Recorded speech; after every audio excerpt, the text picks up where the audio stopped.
ஓம் குருப்யோ நமக. அனைவருக்கும் நமஸ்காரம். இப்போ நான் ஜோதியை பற்றி தீப எண்ணெய் அதை பற்றி சொல்கிறேன். சம்ருத்தி, சம்ரக்ஷணா, சனீஸ்வரா என்ற 3 தீப எண்ணெய்கள் இருக்கிறது.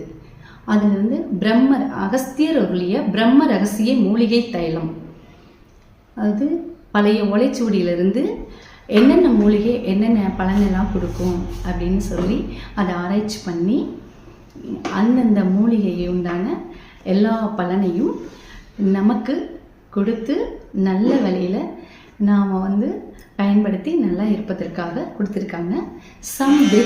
சம்ருத்திங்கிறது பூஜை ரூமில் ஏற்றுவதற்கு உகந்தது.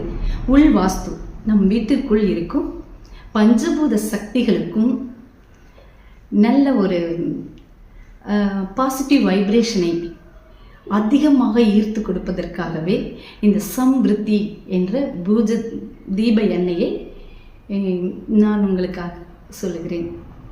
பிரம்ம முகூர்த்தத்தில் முகூர்த்த நாளில் மட்டுமே தயாரிக்கப்படுகிறது எண்ணெய். அதுபோல் இன்னொரு எண்ணெய் இருக்கிறது, சம்ரக்ஷணாங்கிறது இதுவும் 108 மூலிகை அகஸ்தியர் அருளிய பிரம்ம ரகசிய மூலிகை தைலம் தான். இதிலும் பிரம்ம முகூர்த்தத்தில் முகூர்த்த நாளில் மட்டுமே தயாரிக்கப்படுகிறது. இது நம்ம வெளியில் வாசலில் ஏற்றுவதற்கும் துளசி மாடத்தில் ஏற்றுவதற்கும் உகர்ந்தது.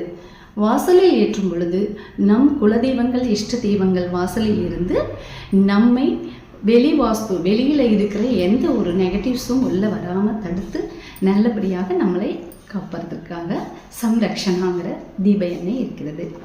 அதுபோல் சனீஸ்வரா சாந்தி தீப தைலம்.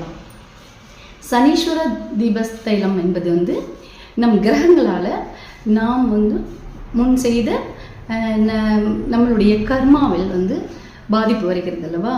சனி திசையினால் 7 சனி, அஷ்டம சனி, அர்த்தாஷ்டம சனி, இந்த மாதிரி சனி திசையினால் மக்கள் கஷ்டப்படுகிறார்கள். அவருக்கு சாந்தி தீப தைலம் சனீஸ்வர சாந்தி ஏற்றும் பொழுது அவருக்கு சாந்தி கொடுத்து நமக்கு வரும் கஷ்டத்தையும் நம்மளுடைய இன்னல்களையும் சரி செய்வார். இதுவே தீப எண்ணெய்.